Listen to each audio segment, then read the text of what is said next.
السلام علیکم ورحمۃ اللہ وبرکاتہ۔ اعوذ باللہ من الشیطان الرجیم، بسم اللہ الرحمن الرحیم۔ آیت نمبر 31۔ قل، آپ پوچھئے، من یرزقکم، کون رزق دیتا ہے، تمہیں، من السماء، آسمان، والارض، اور زمین سے، امن یملک، یا کون مالک ہے، السمع، کان، والابصار، اور آنکھوں کا، ومن یخرج، اور کون نکالتا ہے، الحی، زندہ کو، من المیت، مردہ سے، ویخرج المیت، اور نکالتا ہے مردہ کو، من الحی، زندہ سے، ومن یدبر الامر، اور کون انتظام فرماتا ہے ہر کام کا، فسیقولون اللہ، تو وہ فوراً جواباً کہیں گے اللہ تعالیٰ، فقل، پس آپ فرما دیجئے، افلا تتقون، کیا تم ابھی بھی اس حقیقت کو جاننے کے بعد اس سے نہیں ڈرتے؟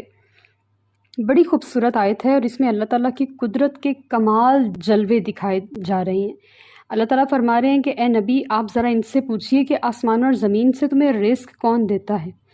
اب دیکھیں اللہ پاک نے ہمارے لیے کس طرح کے اناج، سبزیاں، دالیں، ہر چیز ہمیں اس زمین سے، حتیٰ کہ گوشت بھی، کہ جانور یہاں کی سبزی کھاتے ہیں اور ہم ان کا گوشت کھاتے ہیں، یہ سب کچھ ہمیں اللہ تعالیٰ اپنی جناب سے عطا فرماتا ہے۔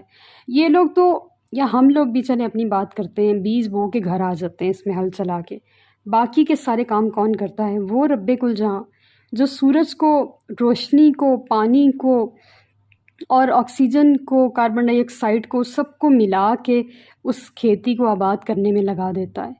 وہ رب کل جہاں جو رات کو چاند روشن کر کے اور اس کی کرنوں کی روشنی میں ہمیں چاند اور تاریخوں کا حساب عطا فرما دیتا ہے، وہ آسمان اور زمین کے ذریعے سے ہماری مدد فرما رہا ہے۔ اور پھر یہ ایک الگ معاملہ ہے، اگلی بات یا کہہ کے اللہ پاک نے مخاطب فرمایا، یا پھر بتاؤ کہ کان اور آنکھوں کا مالک کون ہے؟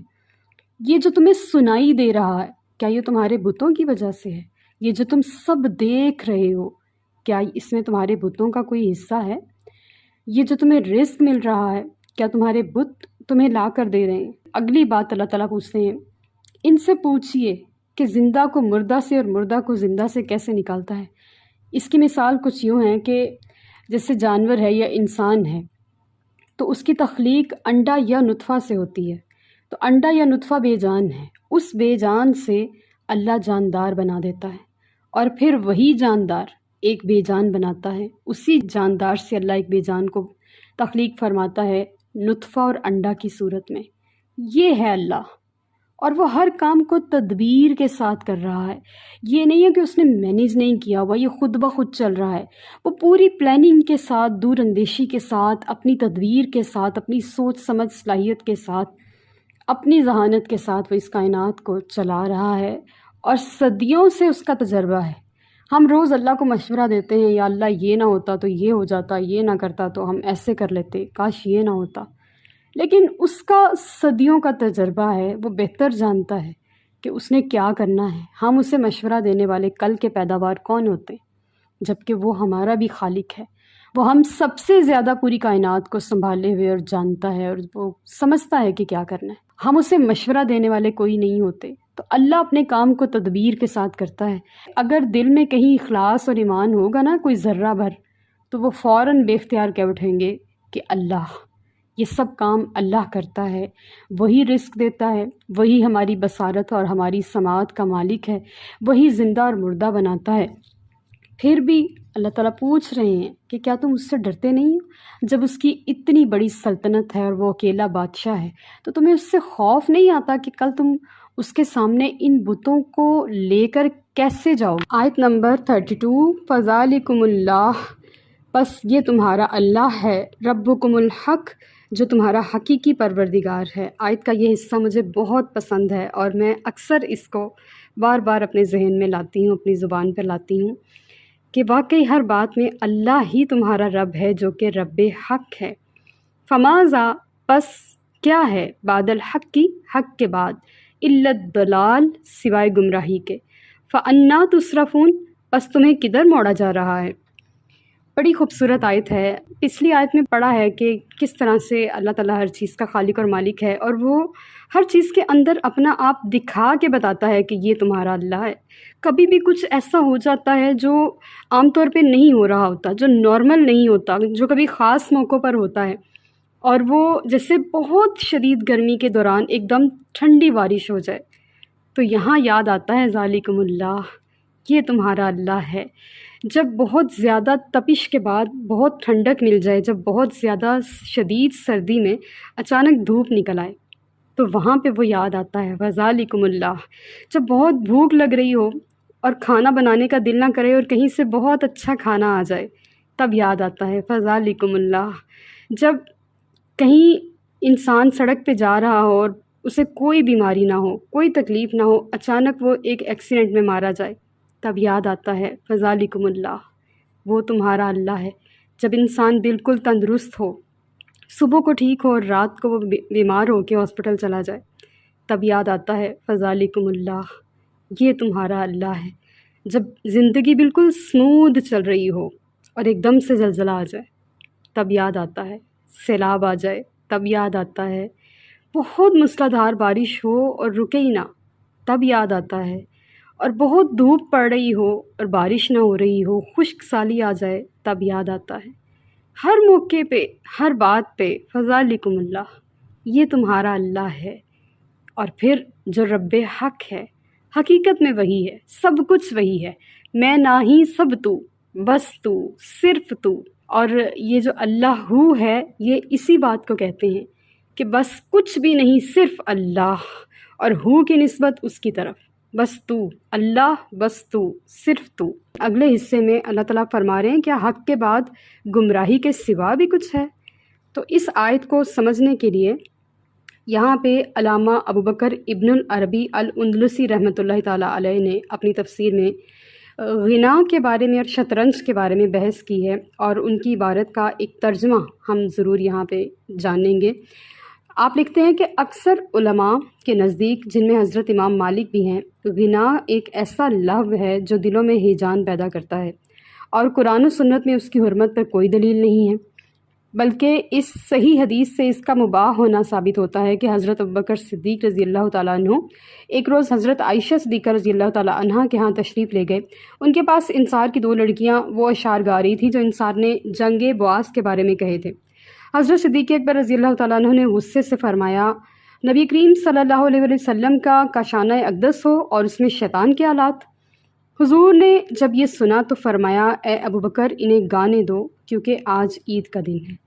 اب دیکھیں، اگر غنا حرام ہوتا اور اس کا گزر حضور کے گھر میں ہوتا اور حضرت ابوبکر صدیق رضی اللہ عنہ نے اسے بند بھی کرنا چاہا، لیکن حضور نے رخصت دی اور لوگوں سے نرمی فرمائی تاکہ وہ اس سے اپنے دلوں کو بہلا سکیں، کیونکہ ہر شخص ہر وقت ایسے زہد اور تقویٰ کی پابندی کا متحمل نہیں ہو سکتا۔ حضور کے اس ارشاد سے کہ آج عید کا دن ہے انہیں گانے دو، یہ ثابت ہوتا ہے کہ ہر وقت غنا سننا، گانے سننا، یہ سب سننا مکروہ ہے، لیکن خاص تقریبات جیسے عید ہے، شادی ہے، یا کوئی خوشی کا موقع ہے، تو غنا کی حرمت پہ جو دلائل ہیں وہ پیش کیے جاتے ہیں، لیکن سند میں یہ قابل التفات نہیں۔ ہم قرآن پاک کی آیات کو ہی دیکھ لیتے ہیں۔ چلیں، ابھی ہم نے آیت نمبر 31 پڑھی ہے، اس میں لفظ آ رہا ہے تتقون، 32 میں آ رہا ہے تصرفون، 33 میں آ رہا ہے یؤمنون، یعنی کہ یہ ترتیب تو اللہ پاک بھی اپنے کلام میں رکھتا ہے، نہ تو یہ شاعری ہے اور نہ ہی یہ نثر ہے، بلکہ اللہ ہی جانے اس کا کلام کس زبان کی نشاندہی کرتا ہے، کس ادب کے نقطے کی نشاندہی کرتا ہے، بلکہ اللہ ہی جانے یہ اس کا راز ہے۔ گمراہی جو ہے وہ حق کے بعد یہی بچتی ہے، لیکن حق کے اوپر قائم رہنا تلوار پہ چلنے کے مترادف ہے، اور یہ بہت مشکل ہے۔ اگر انسان حق پہ ہے تو سب سے مشکل اس پر استقامت ہے، لیکن اگر بندہ ہمت کر کے ایک بار استقامت سے حق پہ کھڑا ہو گیا، پھر دنیا کی کوئی طاقت اس کو ہلا نہیں سکتی، کیونکہ اللہ رب کل جہاں اور محبوب علیہ السلام کی نظر رحمت اس بندے کا ساتھ دیتی ہے، پھر اسے استقامت سے یا حق پہ کھڑے رہنے سے ڈر نہیں لگتا۔ تو جب وہ حق سے ہٹتا ہے تبھی وہ گمراہی میں پڑتا ہے، اس لیے اپنے آپ کو حق سے نہیں ہٹنے دینا۔ اگر کھڑے ہیں تو اللہ سے استقامت کی التجا کرتے رہنا ہے۔ تو اللہ فرما رہے، میں ہی سب کچھ ہوں، کدھر بہہ کے جا رہے ہو، کدھر گھوم رہے ہو۔ آیت نمبر 34 کل آپ فرما دیجئے حل کیا من شرکائکم تمہارے شریکوں میں سے یا معبودوں میں سے من یبدؤ کوئی ہے جو پیدا کرے یا ابتدا کرے الخلق کا پیدائش کی ثم پھر یعیدہ پھر اسے لوٹا بھی دے قل اللہ آپ فرما دیجئے اللہ یبدأ الخلق کا ابتدا کرتا ہے پیدائش کی آفرینش کی ثم پھر یعیدہ وہ اسے لوٹائے گا فأنا توفکون تو تم کدھر بہہ کے جا رہے ہو کدھر پھر رہے سوال ان مشرکوں سے کیا جا رہا ہے جو تم غیر اللہ کو شریک بنا کے معبود بنا کے ان کی پوجا کرتے ہو تو کیا تمہارے معبودوں میں اتنی کوالٹی ہے کہ وہ کسی کو پیدا کر سکیں اور پھر پیدا کرنے کے بعد فنا کر دیں ختم کر دیں اور پھر دوبارہ پیدا کریں؟ کیا تمہارا کوئی معبود اس طرح کا کوئی کام کر سکتا ہے؟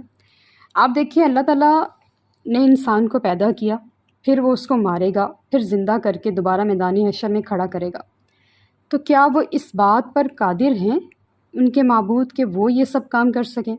پھر ابتدا کی پیدائش کی یعنی کہ تخلیقات کی ابتدا کی تو سب سے پہلے تو اس نے آسمان ہی ہمارے اوپر بڑی ہی سیمیٹری کے ساتھ بڑی ہی نفاست کے ساتھ تانا ہوا ہے، نہ کہیں سے گہرا ہے، نہ اونچا ہے، نہ نیچا ہے، نہ گر پڑنے والی سچویشن ہے، بلکہ وہ ایک ترتیب کے ساتھ کھڑا ہے۔